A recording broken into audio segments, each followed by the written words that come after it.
Bueno, bienvenidos a todos. Mientras se terminan de sumar, vamos haciendo la introducción. La webinar de hoy es sobre la aproximación al diagnóstico de cojeras del miembro anterior en pequeños animales y la va a estar dando el doctor Cristian Torres Rodríguez. Después les vamos a dar una introducción de él. Primero les voy a dar una breve introducción de VetCase.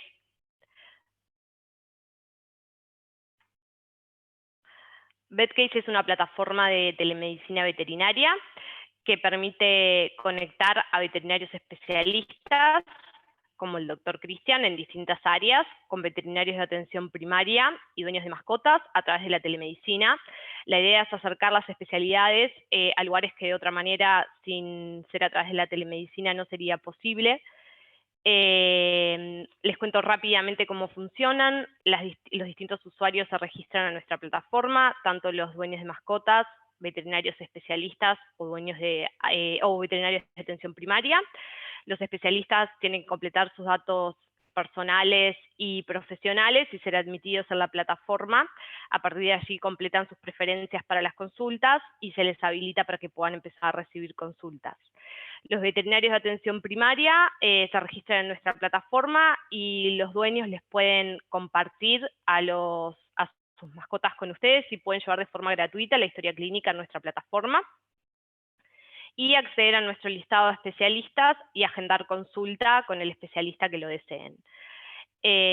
Como les decía, la historia clínica se puede llevar de forma gratuita y de esta manera es sencillo compartir los datos de historia clínica con el veterinario especialista y la consulta se realiza a través de una videollamada. Nuestras ventajas principales para los veterinarios de atención primaria es que les permitimos ampliar la práctica con veterinarios especialistas en diversas especialidades. Ya tenemos 20 y pico de especialistas que están atendiendo a través de nuestra plataforma. Se hace de manera virtual, por lo cual el paciente siempre queda en su clínica. El especialista con sus conocimientos especialistas los va a ayudar en el caso, pero todos los costos del tratamiento van a quedar en su clínica sin que nunca el cliente salga de su clínica, lo cual le va a permitir incrementar los ingresos y la lealtad de los clientes por un mejor servicio. Hay una comunicación fluida entre todas las partes, con un acceso de todos a la historia clínica y además les brindamos mucha flexibilidad a la hora de referir. Lo pueden hacer directamente por una consulta de ustedes, lo pueden hacer refiriendo al dueño de la mascota y ustedes completando la información en la historia clínica, lo pueden hacer participando ustedes y el dueño de mascota de la consulta. Todo depende del caso, la opción que les quede mejor. El pago lo realiza el dueño de la mascota. Pueden directamente enviarle el link de pago y que él realice el pago. Realmente tenemos una gran flexibilidad para que sea más sencillo poder referir a especialistas. Y bueno, cualquier cosa nos pueden contactar a mi mail, jimena@vetcase.app o cualquiera de los medios de la plataforma. Le agradecemos a Sitiopatas que nos ayudó con la difusión. Y bueno, el doctor Cristian Torres Rodríguez es médico veterinario de la Universidad Cooperativa de Colombia.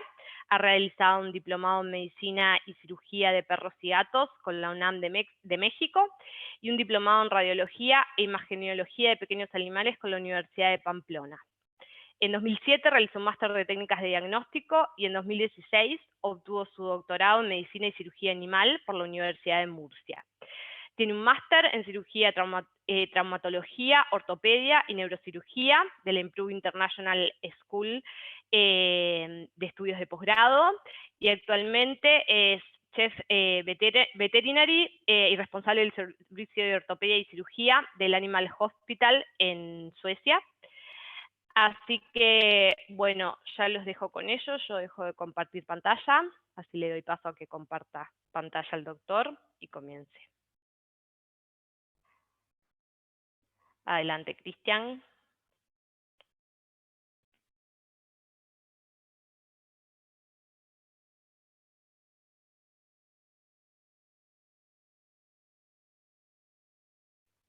Estás muteado, Cristian, no te escuchamos. Ahí ya vemos Hola, tu hola, pantalla. ¿me escuchas? Ahora sí, perfecto. Esta es la presentación. ¿Se ve? Sí, se ve Vale. correcto. Y se Cualquier cambia bien, pregunta, ¿no? perdón, pueden escribir en el chat y al final de la presentación le pasamos las preguntas al doctor. ¿Se cambia directamente la primera? Sí, ahí ya Vale, estábamos perfecto. viendo la segunda, la de consulta, ahora la primera de nuevo. Vale, perfecto. Pues muchas gracias por asistir todos. Mi nombre es Cristian Torres y vamos a intentar compartir una pequeña parte de lo que es la aproximación al diagnóstico de cojeras del miembro anterior en pequeños animales. Es muy probable que posteriormente hagamos otra presentación acerca de las cojeras del miembro posterior también, así que les dejo un poco la inquietud, ¿vale? Bien, de antemano deciros que las primeras diapositivas quizás eran un poquito, entre comillas, aburridas, pero para mí creo que son las más importantes, eh, porque con ellas vamos a enfatizar mucho sobre qué necesita un veterinario de atención primaria para poder enviar o remitir un caso de la mejor manera y sacar el mayor provecho posible a lo que sería la interconsulta, ¿vale? Intentaremos hacerlo un poquito más ameno, pero de entrada ya os digo que puede ser un poquito espeso, ¿vale? O sea, repetir más de repetición de la repetidera. Vale. En la consulta ortopédica, en general, en cualquier consulta normal, pues nosotros siempre llevamos más o menos un plan que siempre es igual, ¿no? Una anamnesis, una exploración física y un examen ortopédico, unas pruebas complementarias que generalmente pasan tanto por diagnóstico por imagen como también por diagnóstico laboratorial. Emitimos un diagnóstico presuntivo o directamente un diagnóstico. Planteamos un tratamiento que bien puede ser quirúrgico o no quirúrgico. Eh, Luego, es muy importante estos dos últimos puntos. Yo creo que aquí se puede diferenciar un poquito eh, la consulta ortopédica de una consulta de otro tipo, aunque también son puntos muy importantes, pero a estos dos últimos les doy bastante valor y es el pronóstico y es el seguimiento del paciente. Eh, Hay muchos propietarios que tras un tratamiento o tras plantear un tratamiento, bien sea quirúrgico o bien sea no quirúrgico, pueden llegar a tener falsas expectativas y a lo mejor es un poco entendible porque claramente tienen que hacer una inversión que muy probablemente será alta y pueden llegar a sentir cierto grado de frustración si no se les comunica perfectamente sobre el pronóstico, sobre las posibles complicaciones y sobre el posible resultado, bien sea de una intervención quirúrgica o bien sea de un tratamiento conservador. Entonces es muy importante el tema pronóstico y por lo tanto también hacer un seguimiento de estos pacientes.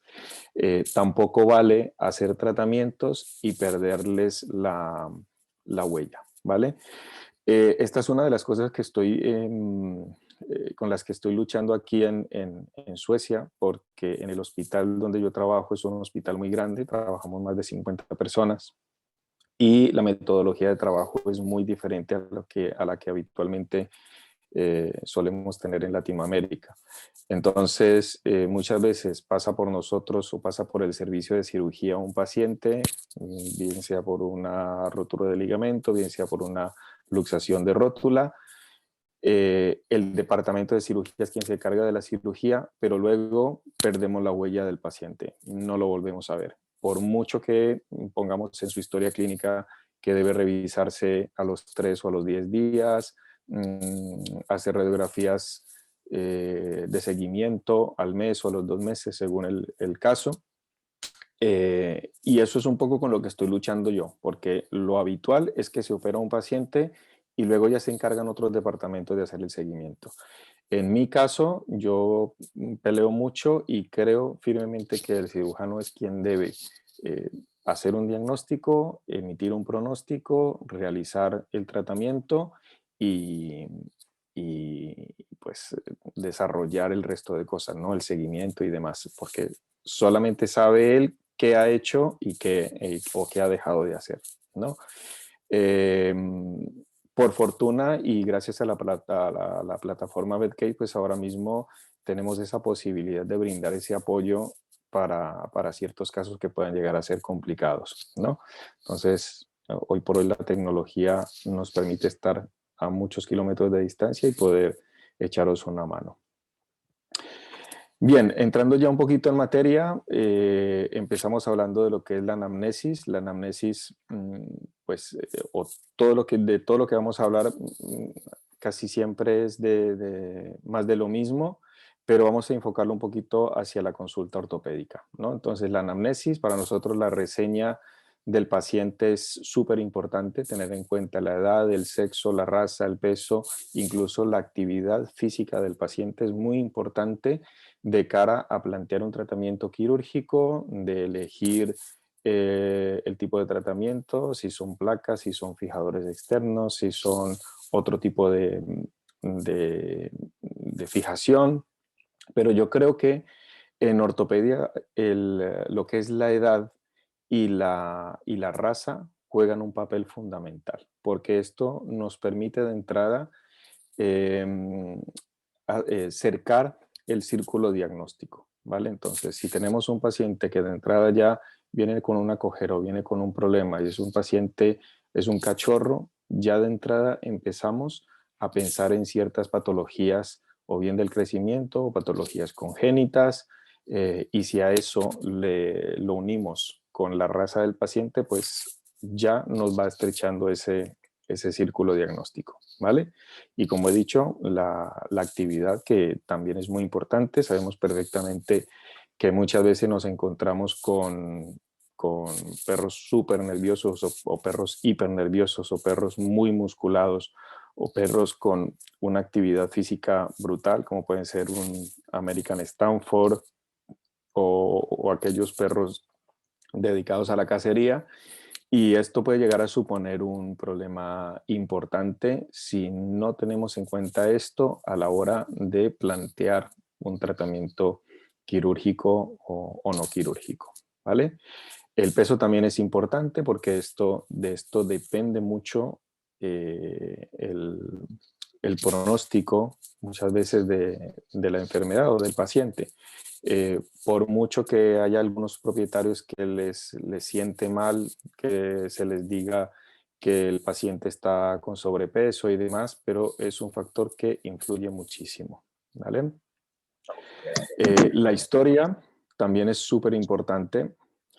La historia clínica, saber desde cuándo este animal ha empezado a presentar problemas, saber o intentar saber y determinar si es un padecimiento de tipo agudo o crónico, si se trata de una cojera en frío o en caliente, si existe algún tipo o si la cojera ha sido inducida después de un ejercicio o de un sobreejercicio, ¿vale? Entonces, todo esto también nos va delimitando y nos va estrechando, como he dicho anteriormente, ese círculo diagnóstico. A todo hay que darle muchísima atención, ¿vale? Otros datos relevantes que yo suelo preguntar muchísimo en las consultas y para mí son fundamentales es la protección frente a ectoparásitos, como pueden ser garrapatas, como pueden ser la exposición a mosquitos, la alimentación, qué tipo de alimentación y qué cantidad de alimentación. Esto es fundamental en padecimientos que pueden llegar a tener relación esta condición. Otros animales que vivan o con los cuales esté en contacto nuestro paciente, todo esto es relevante. Siempre que hablo de ectoparásitos, me acuerdo de muchas consultas que nos llegan y resulta que el diagnóstico pues son poliartritis producidas o inducidas por hemoparásitos, bien sea leishmania, bien sea rickettsias, bien sea borrelia. Entonces, todo esto es súper importante, ¿vale? Hablando en cuanto a la exploración física, perdón, en cuanto a la exploración física normal y corriente, decir que a pesar de que el animal tenga un padecimiento de tipo ortopédico, es decir, que tenga algún tipo de cojera o algún tipo de debilidad, etcétera, no podemos pasar por alto ningún tipo de cosa en la exploración física. Me da igual, siempre tenemos que tomar la temperatura, también nos puede indicar algún tipo de padecimiento infeccioso, el color de las mucosas, la calidad de las encías, la calidad de las piezas dentales, la palpación abdominal. Si a lo mejor nos vamos a encontrar algún otro problema, una esplenomegalia, algo que tenga relación o incluso que no tenga relación y que llegue a ser incluso más importante que el mismo problema ortopédico. Sabemos perfectamente que los problemas ortopédicos, bajo mi punto de vista, son secundarios a padecimientos orgánicos internos, ¿vale? Hay que darle mucha prioridad, no porque tengamos un paciente con una fractura nos vamos a enfocar en la fractura si a lo mejor tiene una rotura de órganos internos. La auscultación, los ojos, los oídos y la piel también son factores determinantes, especialmente cuando hablamos de procedimientos quirúrgicos.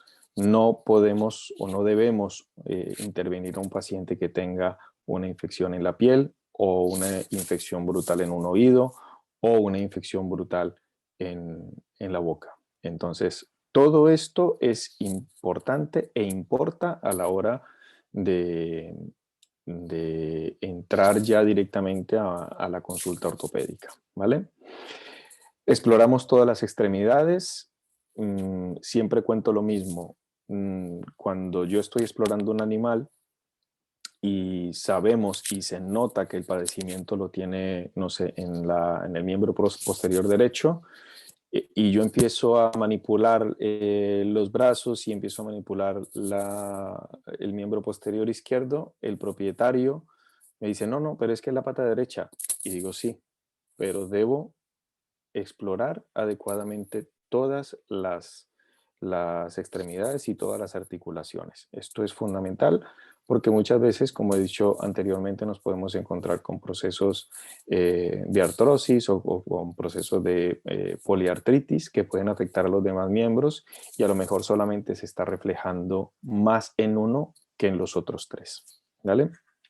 Y evidentemente, pues todas estas cosas van a evitar que tengamos esa visión en túnel de la que he hablado anteriormente, que a lo mejor nos fijamos solamente en la pata que está coja o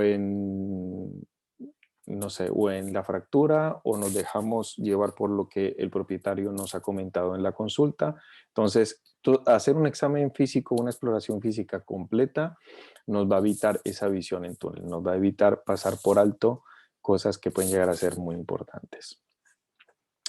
Ya entrando en lo que sería el examen ortopédico, pues debemos hacer diferentes tipos de valoración. Primero una valoración de lejos, una valoración de cerca, evaluar perfectamente esta cojera, hacer una evaluación de la morfología y tener en cuenta si hay atrofia muscular o no. Para mí estos 5 puntos pueden llegar a ser en los que más me suelen enfocar en un examen ortopédico.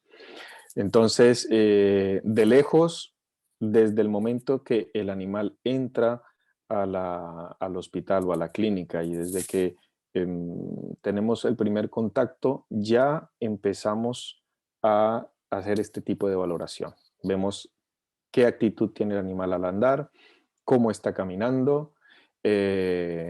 Posteriormente lo suelo pasar a la consulta e incluso antes de hacer la respectiva exploración, la palpación y demás, me gusta hacerlos pasar a un hall grande o si no tenemos acceso a un hall grande, pues lo solemos pasar fuera de la clínica y igual, hacerlo caminar, ver qué actitud tiene, hacerlo trotar, hacerlo correr, hacerlo sentarse, hacerlo levantarse, porque todo esto importa de cara al diagnóstico, ¿vale?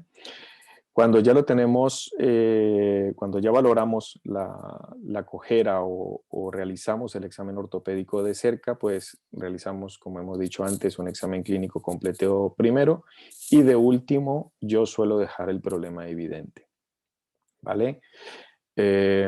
Valoramos también la cojera, si es una cojera en estática, en dinámica, qué tipo de apoyo tiene y si hace falta, pues hacemos un examen neurológico si es que el problema no pasa por un tema ortopédico, sino mejor pasa por un problema neurológico o incluso mixto.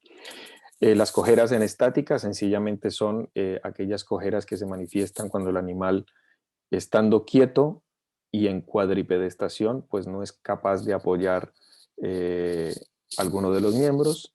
En dinámica es cuando el animal está caminando o corriendo y la cojera empieza a ser evidente. El tipo de apoyo, si está apoyando más en un lado o en el otro. Y como hemos dicho, si hace falta hacer un examen neurológico, pues lo realizamos. La morfología también es muy importante, verlo de lejos, verlo de cerca, verlo de un lado, verlo de frente, verlo desde atrás, para valorar los aplomos, valorar cualquier tipo de desviación evidente, para valorar la asimetría que puedan llegar a tener los miembros y si hay o no algún tipo de grado de atrofia muscular, que en ortopedia para nosotros es muy importante porque nos puede indicar que muy probablemente el proceso que tiene el paciente es de tipo crónico. Entonces, todas estas cosas nos van a ayudar finalmente a emitir un juicio clínico.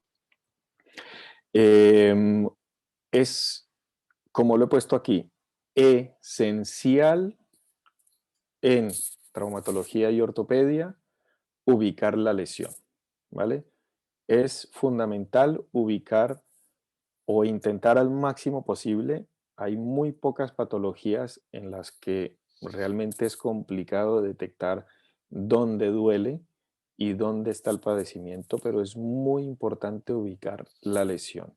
Si la lesión está en la región de la mano, si está en la región del antebrazo, si está en la región del codo, si está en la región del hombro, si está en la articulación escapulohumeral, es súper importante porque de ello depende muchísimo el diagnóstico por imágenes. Y si logramos ubicar la lesión perfectamente, me atrevo a decir con total certeza que tendremos más del 80% del diagnóstico resuelto, ¿vale? Porque si sabemos perfectamente dónde está ubicada la lesión, vamos a tener o bien un diagnóstico presuntivo y máximo 2 o 3 diferenciales, que esto ya es mucho. Así que si nos preocupamos realmente por ubicar dónde está el problema, dónde duele, ya estamos ganados, ¿vale? Hay que tomarse para ello el tiempo necesario y si hay dudas, incluso repetir. También comento que estuve trabajando con una compañera veterinaria que ya está bastante entrada en años y cuando me veía eh, trabajar y examinar los pacientes ortopédicos, me decía, aquí va a utilizar una palabrota, me decía, pero no hace falta que putees tanto al animal. Y yo le decía, primero no lo estoy puteando, simplemente estoy repitiendo la exploración 2 veces porque quiero estar completamente seguro que es allí donde está el padecimiento. Y como he dicho, de esto depende de que yo haga un buen diagnóstico por imagen y que no termine haciendo perrografías, que es de lo que vamos a hablar posteriormente, ¿vale? Entonces, para ello vamos a mover y toquetear la extremidad pues de todas las formas posibles, mediante presión, mediante extensión, extensión de la mano, extensión del codo, presión de la mano, presión del antebrazo, flexión, movimientos de rotación interna, movimientos de rotación externa, movimientos de abducción del brazo, de aducción del brazo y en general todo tipo de movimientos, todo vale, ¿vale? Y luego comparar con el miembro contralateral. Esto también es muy importante. porque a veces nos encontramos el típico Chihuahua o el típico Yorkshire sobreprotegido que le duele pues todo el cuerpo y resulta que a lo mejor lo que tiene es una, no sé, está estresado en la consulta, no es un dolor real, ¿vale? Debemos intentar identificar si la lesión es ósea, si es articular, si es muscular o si es mixta. Esto depende mucho del tipo de examen y del tipo de palpación que estemos realizando nosotros, ¿vale? Y luego, si es necesario sedar, ya veremos que para los estudios de radiodiagnóstico debe ser prácticamente mandatorio, pero en algunas ocasiones o en muy contadas ocasiones es importante sedar a los pacientes para realizar un examen ortopédico. No es lo mejor porque una de las cosas de las que más nos solemos fiar o nos solemos fijar en el momento de una consulta ortopédica es la reacción al dolor. Eh, pero hay pacientes que son realmente imposibles de examinar. Son pacientes que se mueven muchísimo, son pacientes súper inquietos que no se dejan explorar por nada del mundo, o en algunas ocasiones pues son pacientes que tienen muchísimo dolor, un dolor muy agudo, y allí es importante parar y no infligir más un dolor innecesario, sedar el paciente y luego posteriormente intentar hacer la exploración física. A mí particularmente, si tengo que sedar un animal de este tipo, pongo el sedante y estoy muy pendiente en el momento en el que el animal está empezando a caer. Intento evitar hacer la exploración cuando el paciente está completamente dormido, totalmente cao, porque ya, como he dicho, me dificulta un poco determinar exactamente dónde duele. Pero si el animal ya está un poco más relajado, pues en ese momento es en el que entro a repetir la exploración ya con el animal parcialmente sedado, ¿vale? Y luego, pues ante la duda y si no tenemos idea de cómo abordar el paciente, de qué debo hacer, de estoy muy perdido, etcétera, pues consultar con el traumatólogo o el ortopedista. En España se le llama traumatólogo y ortopedista prácticamente en el resto del mundo, bien sea de forma física o bien sea a través de una interconsulta presencial o virtual. Tenemos afortunadamente pues estas herramientas como Bedcase que nos permite colaborar con muchos compañeros a distancia y son de mucho apoyo. Yo, el primero, yo no tengo idea ni me gusta, odio la cardiología, por ejemplo, y si tengo un paciente que yo a lo máximo que llego es a detectar un soplo en la exploración. Yo detecto el soplo y hasta ahí. Este paciente se va al departamento de cardiología, o si no tengo a disposición un cardiólogo o una persona que sepa, pues nos apoyamos en un servicio externo de cardiología. Tengo un compañero también trabajando aquí en Suecia que se apoyan muchísimo en el telediagnóstico. Ellos hacen la consulta normal y habitual, como mucho hacen un electrocardiograma, toman unas radiografías de tórax y esto lo mandan a un servicio especializado de, de cardiología. Allí hacen todas las mediciones, evalúan el electrocardiograma y les emiten un diagnóstico. Y de esta manera el paciente se queda en casa, se le hace el seguimiento y la verdad que es una maravilla. Igual nosotros, yo a diario recibo radiografías y consultas de casos de compañeros con los que podemos ayudar y sacar adelante, bien para asesorarlos en una intervención quirúrgica, bien para la toma de decisiones si es un paciente quirúrgico o no, para hacer una valoración de las radiografías, para muchas cosas el servicio de interconsulta y mucho más, una videoconsulta para mí es brutal. Vale, pues el examen ortopédico, como he dicho, vamos a hacerlo en en todo el miembro, particularmente si noto o si la impresión que me da el tipo de cojera del animal pasa más por una lesión más proximal, suelo empezar la, la palpación del miembro en distal para dejar la zona en la que muy probablemente va a tener dolor este animal para el final, para no predisponerlo a que vaya a sentir dolor y que se me vaya a estresar en el momento de la consulta. Si por el contrario creo que la lesión está un poco hacia distal, pues suelo empezar en proximal, pues suelo empezar en la parte de arriba y luego termino donde creo que va a doler eh, el paciente, ¿vale? Donde va a tener dolor. ¿Cómo sé dónde duele? ¿Cómo sé realmente cómo empezar la consulta? Yo generalmente pongo el paciente encima de la mesa y mientras estoy hablando con el propietario, pues estoy haciendo simplemente un paso con la mano por encima por si llego a notar un dolor evidente, una molestia, una herida, algo que llame particularmente la lesión, que sea un dolor hiperagudo o muy agudo y ya está. Si veo que no hay un dolor aparente o no hay una lesión aparente, en plan una fractura o una desviación evidente, pues sencillamente hago lo que he dicho anteriormente, ¿vale? En el momento de la consulta es muy importante eh, recordar un poco la anatomía del animal y de la zona que estamos explorando.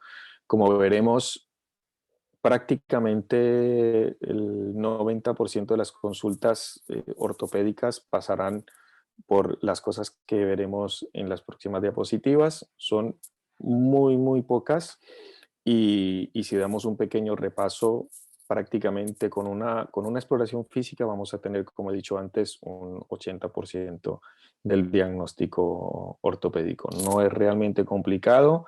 Si sabemos que en hombro hay 2 o 3 cosas que debo saber, si sé que en codo hay 3 o 4 cosas que debo saber, simplemente es recordar un poco la anatomía, la presentación clínica y la exploración de estas zonas y ya con eso prácticamente tenemos gran parte del diagnóstico y luego lo vamos a complementar con un estudio de imagen, ¿vale? Más de lo mismo. Aquí quería poner un poco esta imagen, que no es una foto de calidad, pero esto es lo que llamamos nosotros un movimiento de rotación externa. Es una prueba o un test que es muy valioso de cara a evaluar el codo, sobre todo cuando tenemos sospechas de no unión de eh, fracturas de proceso coronoides, ¿vale? Entonces, cuando nosotros doblamos más o menos a 90 grados el miembro, el codo, y lo rotamos externamente, si tenemos un coronoides, suele haber un estímulo nociceptivo importante. Así que quería simplemente dejar un poco esta imagen porque de todo el resto de la exploración, pues prácticamente es como que de lo que se sale de lo habitual. ¿Vale? Una vez que hemos realizado la exploración clínica y tenemos más o menos idea dónde puede estar el problema, pues pasamos a las pruebas complementarias, que no solamente van a pasar por pruebas de diagnóstico por imagen, sino como he dicho también, dependiendo de lo que tenga el animal, pues nos vamos a ir a una analítica de sangre o algún otro tipo de prueba. No son pocos los casos que nos llegan o a los que acuden a nosotros, acuden a mí, mmm, por una cojera, eh, hacemos una exploración física, no nos llama nada particularmente la lesión a nivel traumatológico o a nivel ortopédico, a lo mejor vemos algún signo de poliartritis, alguna inflamación en tal cual zona, recomendamos hacer una analítica de sangre completa y a lo mejor un test de hemoparásitos y oh sorpresa que tenemos, yo he llegado a tener poliartritis inducidas por dirofilaria, poliartritis inducidas por leishmania, muchas, por rickettsia, por borrelia, por ehrlichia, así que todo depende mucho de cómo hayamos abordado esa consulta, desde la anamnesis hasta la exploración física, ¿vale? Entonces, todo vale en los cuestionamientos que le hagamos al propietario y en la misma exploración, ¿vale? Ya hablando netamente de las pruebas complementarias de diagnóstico por imagen, pues nos vamos a apoyar en la radiología, que yo creo que prácticamente todo el mundo tiene, bien sean rayos X convencionales, bien sean rayos X o radiología digital indirecta o radiología digital directa. Yo creo que todo el mundo tenemos acceso a ello.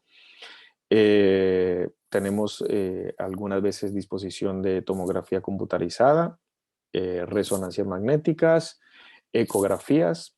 En cuanto a la ecografía, nuestra recomendación siempre es que, no exclusivamente, pero mejor que sea un ortopedista con experiencia en ecografía del sistema musculoesquelético, o bien que sea un especialista en diagnóstico por imagen, pero que tenga mucha experiencia en el sistema musculoesquelético, porque no suele ser fácil el diagnóstico de patologías a través de ecografía. Tiene que haber cierto grado de experiencia, ¿vale?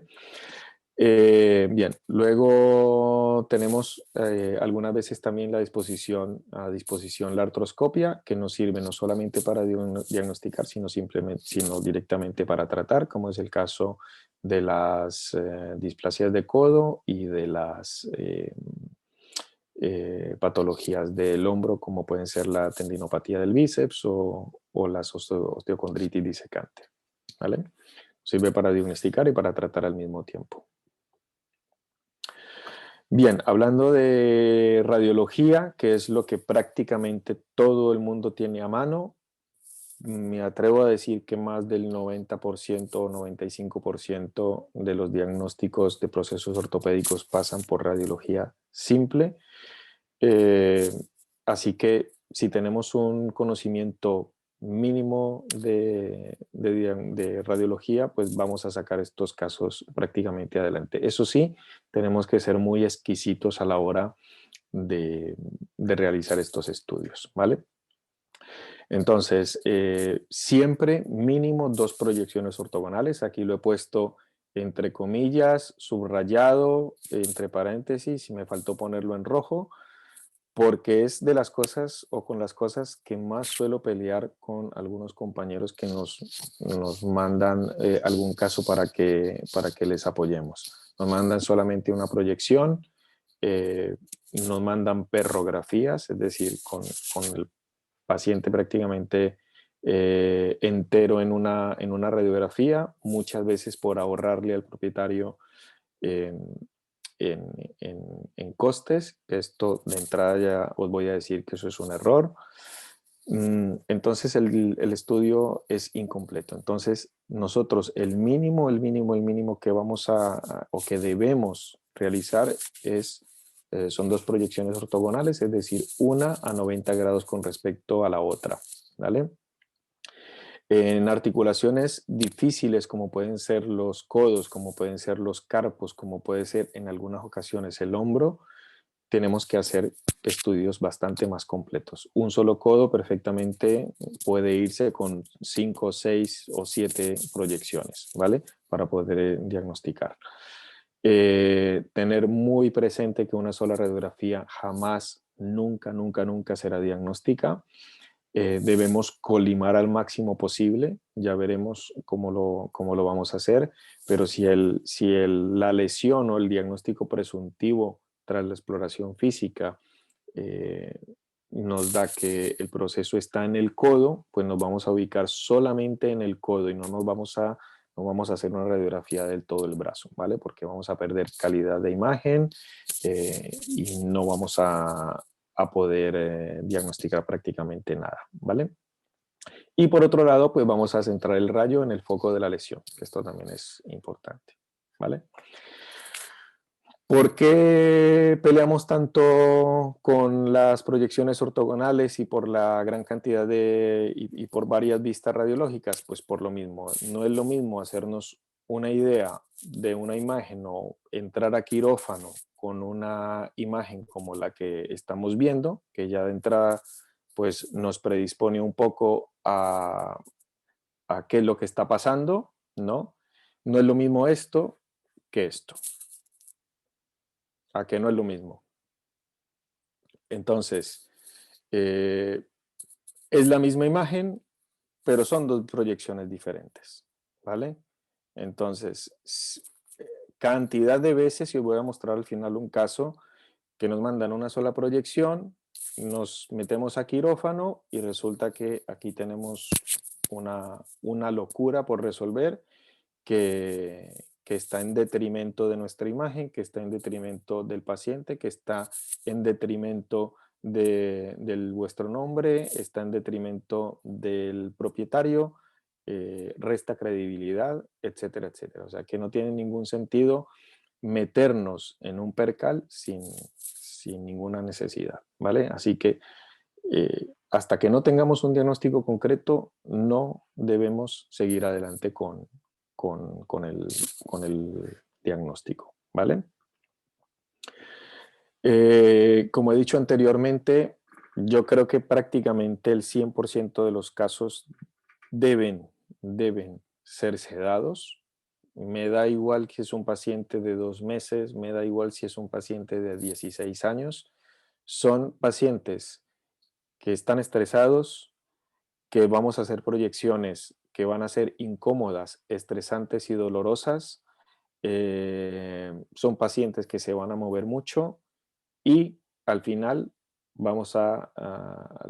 quienes vamos a terminar frustrados vamos a ser nosotros. Entonces no tiene sentido realizar estudios de radiodiagnóstico sin el paciente sedado, ¿vale?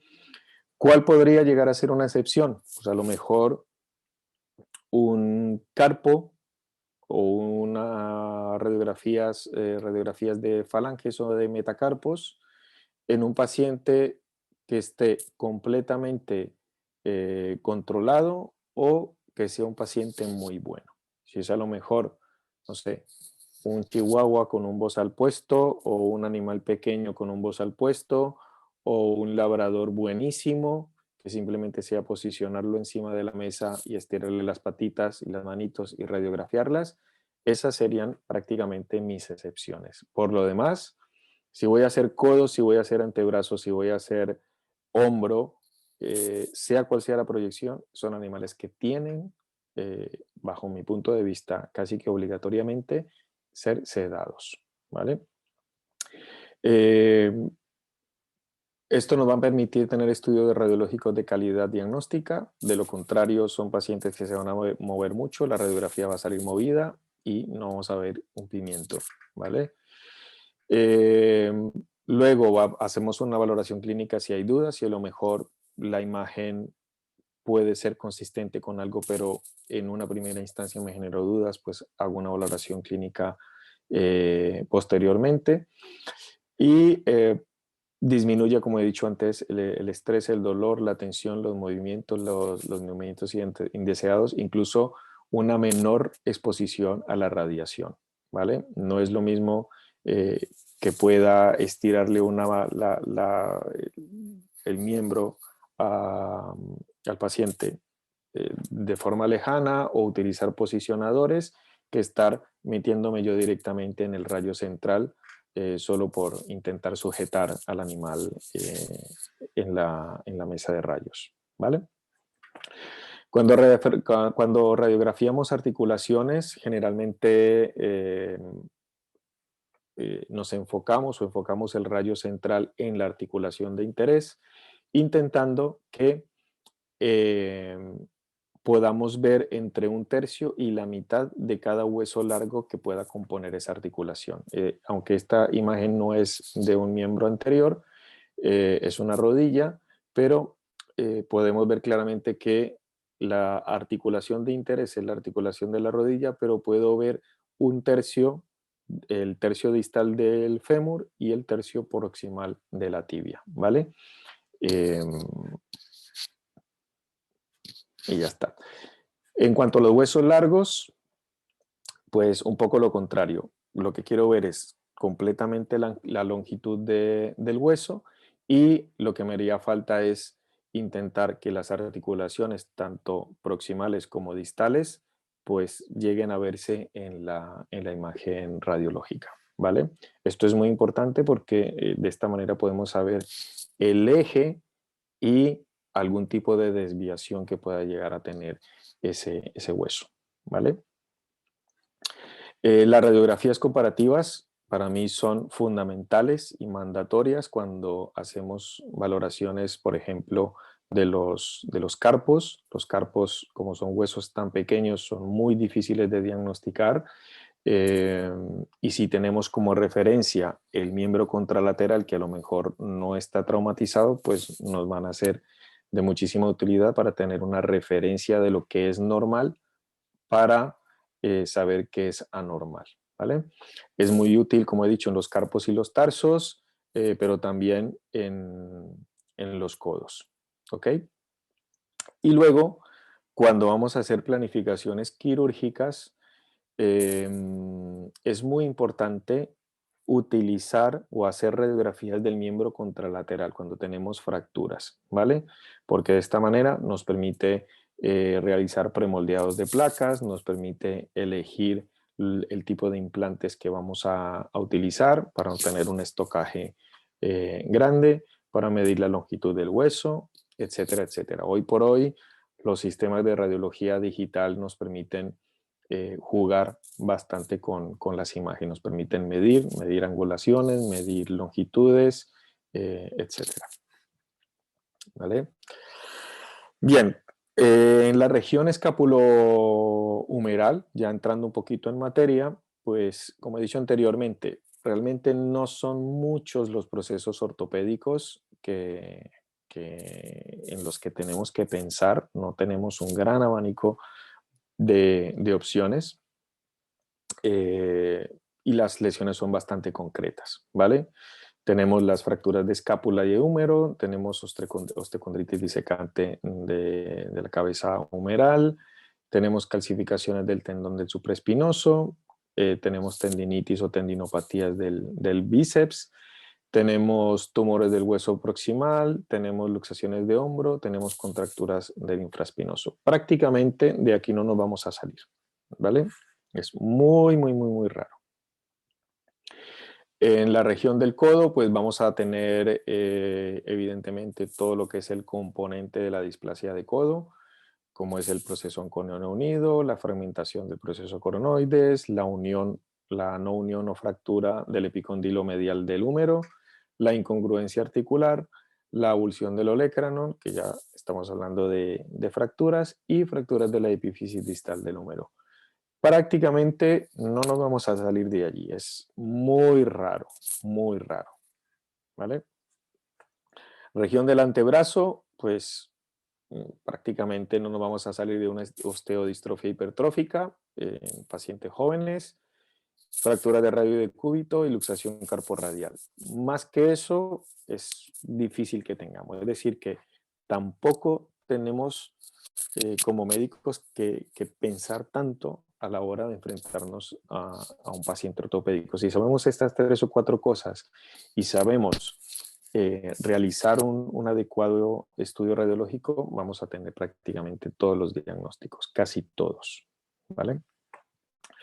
La región de la mano, pues luxaciones de huesos del carpo y de los metacarpos, fractura de los carpos y metacarpos y fracturas de falanges, ¿vale?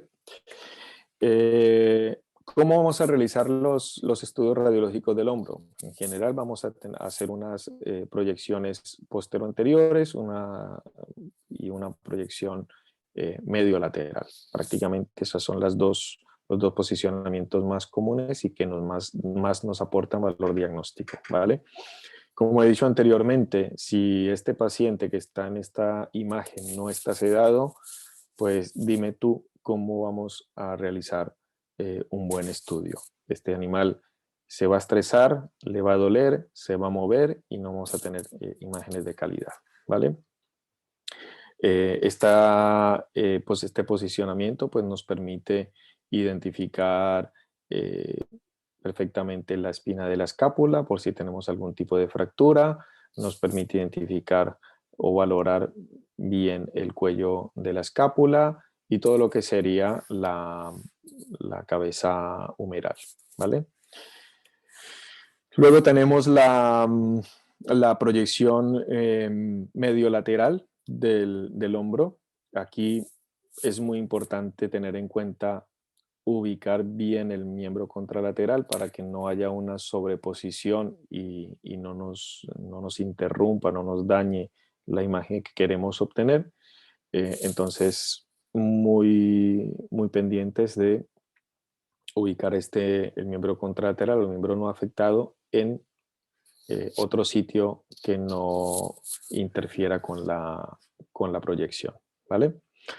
Este tipo de proyección pues, nos va a ayudar a valorar nuevamente lo que es la espina de la escápula, la cabeza humeral, la región proximal del húmero, donde, como veremos posteriormente, vamos a tener las lesiones más habituales.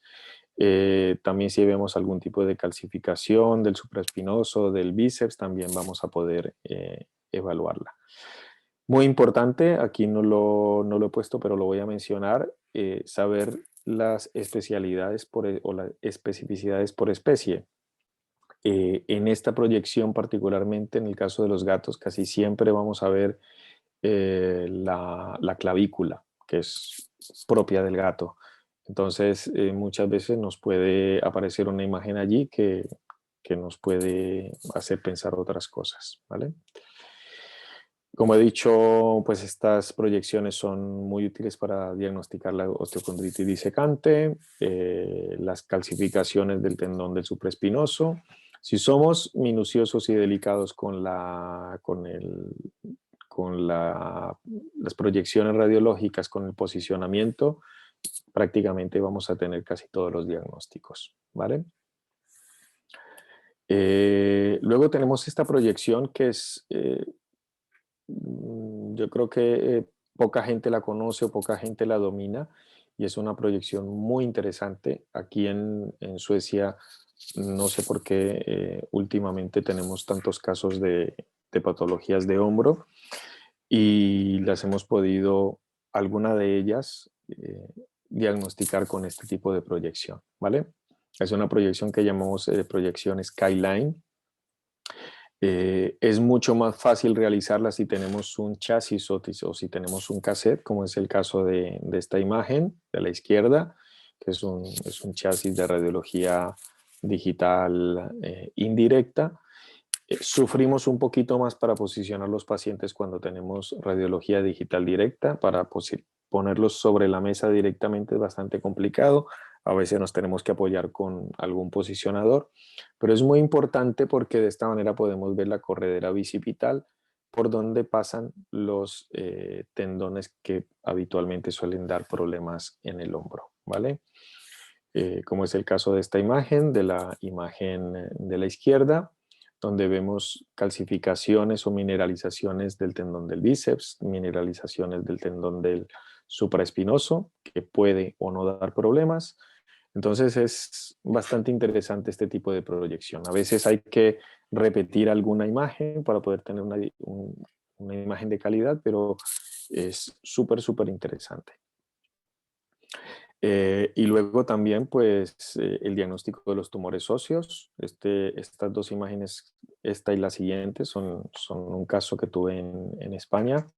Es un paciente que había pasado por dos compañeros. Me enseñaron las radiografías de antes.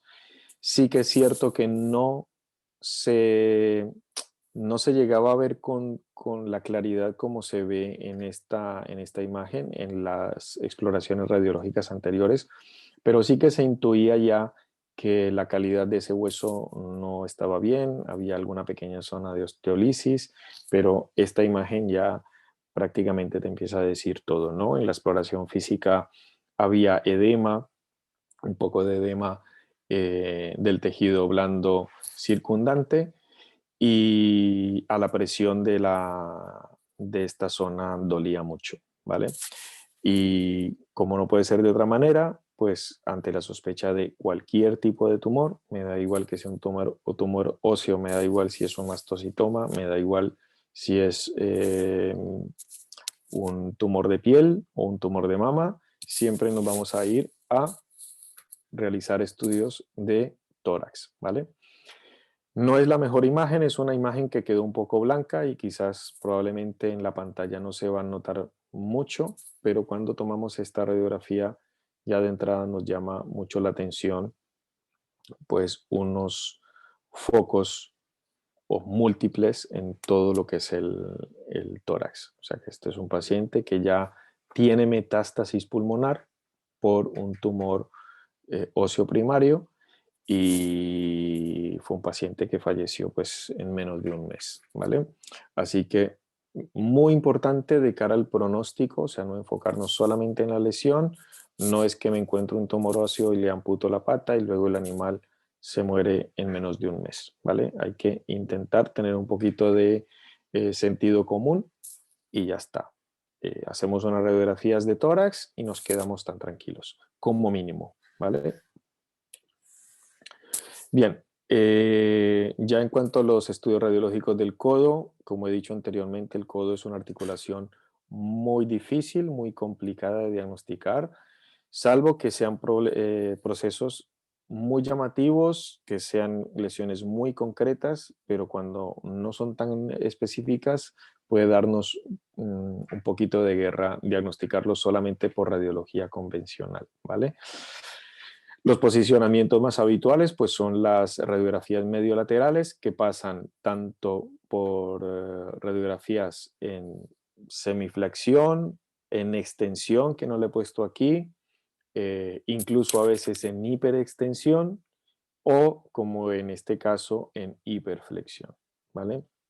Muchas veces tenemos que hacerlo para poder despejar dudas. Este es el mismo paciente, esto es una radiografía en semiflexión o flexión casi que normal a 90 grados. Aquí puedo intuir algo, pero no me esclarece mucho el panorama y resulta que cuando hago la radiografía en hiperflexión, pues ya la lesión en el anconio es mucho más evidente, ¿vale? Hacemos también proyecciones anteroposteriores, ¿vale?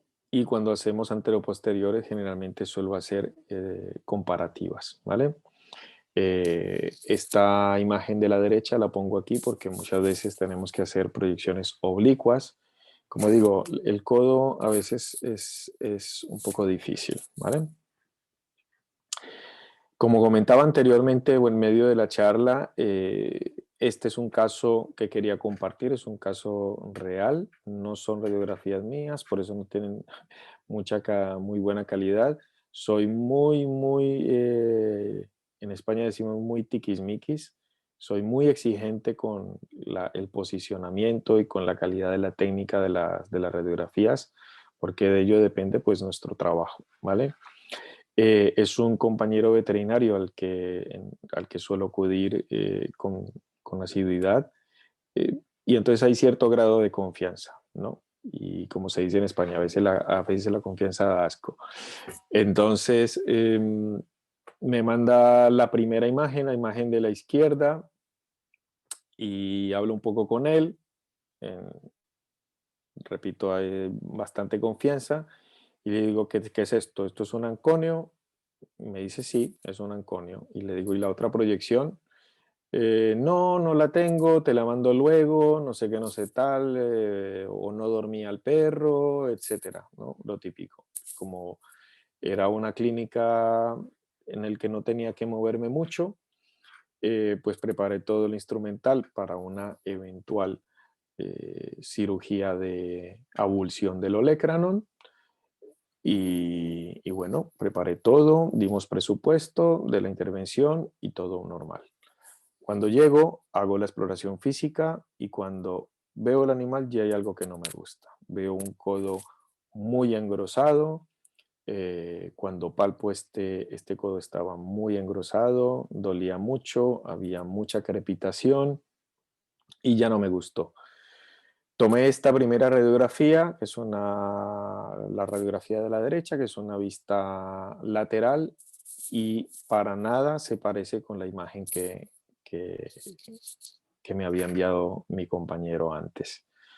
Esto me llama mucho la atención, me mosquea, hago una radiografía antero-posterior y, oh sorpresa, que no solamente tenía una fractura del olecranon, sino también tenía una fractura del cóndilo humeral. Así que digamos, el gran mensaje que quiero dar aquí es que nosotros mismos no nos podemos pisar los dedos, ¿vale? Hacemos diagnósticos radiológicos en condiciones y esto nos va a permitir tener la suficiente certeza y seguridad para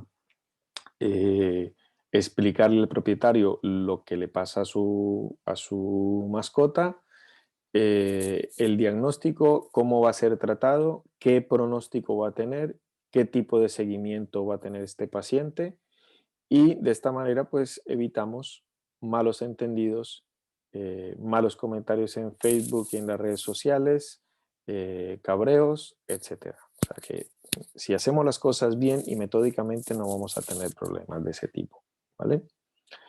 Eh, Más radiografías de codo, esto es un proceso coronoide, ¿vale? Y como he dicho anteriormente, pues a veces nos tenemos que apoyar en diagnóstico de imagen avanzado, como puede ser el TAC, porque a veces hay lesiones que es que no se ven en las radiografías, o son lesiones muy pequeñas, o son lesiones, o son pacientes que no van bien con los tratamientos conservadores, son lesiones minúsculas que no terminan de visualizarse perfectamente en las radiografías. Entonces hacemos estudios de CONTAC o de resonancia magnética para este tipo de problemas, ¿vale? En el antebrazo, pues básicamente vamos a hacer dos proyecciones, una lateral, una medio lateral y otra anteroposterior. Con ello prácticamente diagnosticamos casi todo. Y luego en la mano, más de lo mismo. Hacemos una anteroposterior, una lateral. En las proyecciones anteroposteriores de la mano siempre hago radiografías comparativas porque aquí se ve bien los huesecitos del carpo porque es un cachorro, pero cuando tenemos pacientes adultos es muy complicado. ¿Vale?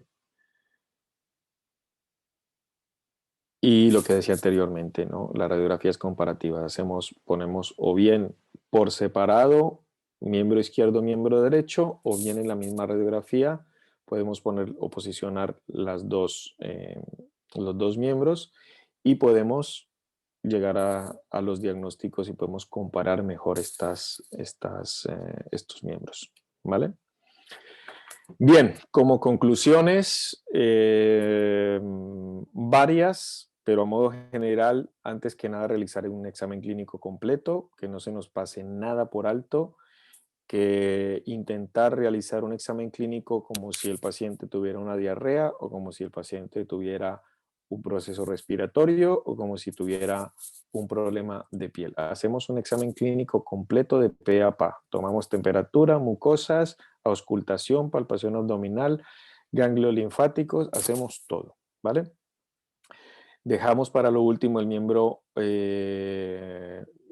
donde evidentemente está el problema o la lesión más evidente para no predisponer un poco a ese paciente a que sufra dolor y molestia o que se nos estrese en la mesa de consulta. Identificamos la zona de la lesión o la zona con dolor para intentar tener un diagnóstico presuntivo o diagnóstico de trabajo y 1 o 2 o máximo 3 diagnósticos diferenciales. Se damos en prácticamente el 100% de los casos cuando vamos a realizar estudios de radiodiagnóstico. Hacemos estudios radiológicos completos como mínimo 2 proyecciones. Emitimos un diagnóstico o bien apoyamos o nos apoyamos con un especialista, bien sea presencial, bien sea a través de una interconsulta, de una videoconsulta. Y es muy importante siempre establecer un vínculo y un apoyo entre generalista, propietario y especialista, porque depende mucho de que demos buenos tratamientos y que de estos tratamientos tengan un pronóstico, que este propietario sepa a qué se va a tener con el tratamiento que nosotros vamos a instaurar y asimismo un seguimiento, ¿vale? O bien podemos realizar el tratamiento nosotros mismos en la clínica o vosotros en vuestro caso, o bien remitimos al paciente, ¿vale? Pero yo creo que con todas las herramientas que tenemos hoy día a disposición, si tenemos rayos X en nuestra clínica, si tenemos el apoyo externo de cualquier tipo, con videoconsulta o como sea, pues vamos a poder sacar adelante la gran mayoría de casos clínicos, ¿vale? Entonces, esto nos va a permitir hacer todo. Y ya está, ¿vale? Yo creo que esta última diapositiva la explica un poco mejor Jimena, pero si Sí. tenéis alguna duda o lo que sea, pues sabéis que podéis contar con nosotros para lo que sea y lo que haga falta, y en el menor tiempo posible os daremos una respuesta cuando tengáis cualquier tipo de caso por comentar, ¿vale? Muchísimas gracias. Bárbaro. Muchas gracias, Cristian, muy buena la charla. Si quieren hacer preguntas por el chat, ya hay una que te voy transmitiendo. Dice, ¿considera la rotura del ligamento cruzado anterior como la causa más frecuente de cojera aguda en perros adultos? Pues eso es una buena pregunta, porque no está dentro de la charla, o sea, la charla estaba enfocada hacia el miembro anterior. Esta es una pregunta ya para la charla siguiente, que será el miembro posterior, pero te respondo rápidamente. Como decía, tenemos un grupo de compañeros ortopedistas por WhatsApp, y en ella decimos, cojeras del miembro posterior es rotura del ligamento cruzado anterior hasta que se demuestre lo contrario. Así que con ello te respondo todo. Sí, es sin duda la patología más frecuente o la lesión ortopédica más frecuente en el miembro posterior. Perfecto, No muy quiere claro. decir que todas, no quiere decir que todas, evidentemente, pero Sí, sí. entra un paciente con una cojera del miembro posterior y que no dé la sensación de que sea fractura, en lo primero que piensa siempre es una rotura del ligamento cruzado anterior. Y pasa lo mismo en el miembro anterior. Nosotros decimos, cojera del miembro anterior es codo hasta que se demuestre lo contrario, ¿vale? Sabemos que en codo tenemos una buena variedad de patologías que influyen en codo, y ante la duda vas a codo. No todo Perfecto. es codo, claramente, pero por ahí Y van me los preguntan, tiros. ¿y las luxaciones de rótula? Mm, igual, el miembro posterior, esto ya será para la siguiente charla del miembro posterior, pero también es una patología muy frecuente, ¿vale? Perfecto. No sé si hay más preguntas por el chat o alguien si tiene alguna pregunta específica que se quiera desmutear. Esperamos un par de minutos si alguien tiene alguna pregunta o comentario.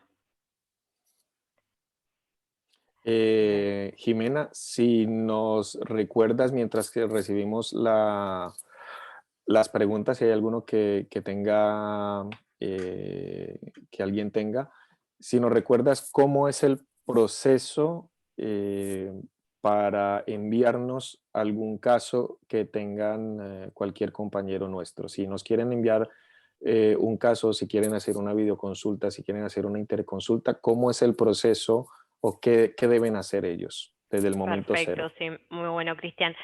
Se registran en bedcase.app, pueden como les decía, hacer una consulta específica por un paciente, que tengan ingresado su historia clínica, y ya cuando agendan la consulta la hacen sobre ese paciente, o puede ser una consulta general como veterinario. En vetcase.app van a nuestro listado de especialistas, donde pueden encontrar especialistas como Cristian y en otras especialidades, dermatología, oncología, cardiología, neurología, etología, bueno, un montón de especialidades. Allí van a ver el currículum de los veterinarios, la experiencia que tienen, los estudios que tienen, el precio de la consulta y de las siguientes consultas de seguimiento. Agendar consulta, allí coordinamos el horario. En la consulta, ustedes a través de la historia clínica le van a pasar los datos al especialista y pueden ser partícipes o que esté el dueño de la mascota.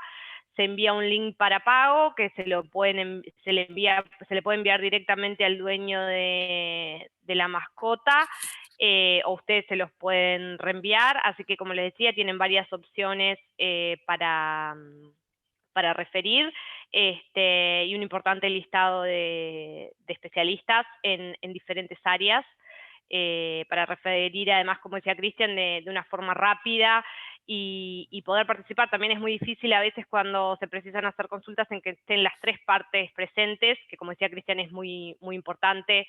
La interacción entre las tres partes, especialista, veterinario de atención primaria y dueño de mascota. Siendo virtual es mucho más fácil coordinar las tres partes, y hasta inclusive si, como decía Cristian, a veces se detecta que no es un tema traumatológico o que es causa de otro problema y se precisa un oncólogo o un cardiólogo, también se puede derivar a otro especialista y participar todos juntos de la historia clínica o la consulta.